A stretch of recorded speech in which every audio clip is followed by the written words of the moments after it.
One of the basic yet most fundamental techniques that you need to learn when you're first starting either doing wire wrapping or beadwork, or even making your own jewelry, no matter what technique you prefer, is how to open and close jump rings correctly. The first thing is that you'd want to take either two chain nose pliers or a chain nose and a round nose like what I have here, and you pick up the jump ring. And what's very important is if you're looking to open and close jump rings that you use a open jump ring. There are such things as closed jump rings. Closed jump rings are soldered shut, so there is no way to actually open this style of jump ring. An open jump ring has a small cut in it so that you can easily maneuver the jump ring back and forth, so you can attach clasps and other findings to your jewelry. So take your chain nose pliers, grab the jump ring on one half of the jump ring, and then take your round nose pliers and grab the jump ring directly across from where you grabbed the jump ring with your chain nose pliers. Twist, pulling your non-dominant hand toward you and your dominant hand away from you. This will cause the jump ring to open into what looks like from this direction a backwards S.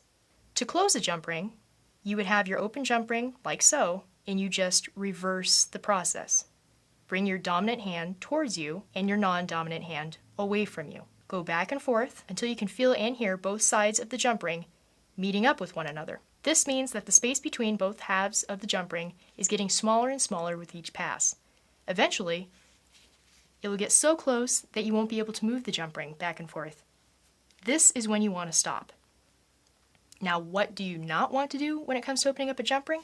Let me demonstrate. If I take my chain nose and my round nose pliers and pull the jump ring apart so that now I have an oval, there is no way that you'll be able to get the jump ring back into its round shape. You can see very closely that I've, for the most part, destroyed this jump ring. Every single time you move wire back and forth, open and closed, you're hardening the wire. If you harden the wire too much, by moving it too much, you can weaken and possibly break your wire, or in this case, a jump ring. So do you want to open up your jump rings out like this? No, not at all. This is a jump ring that I wouldn't want to use anymore. So the easiest and most effective way to work with jump rings is to simply open your jump ring back and forth. Each and every time when you go to close it, you'll retain that nice round shape, which is exactly what you're looking for when working with jump rings.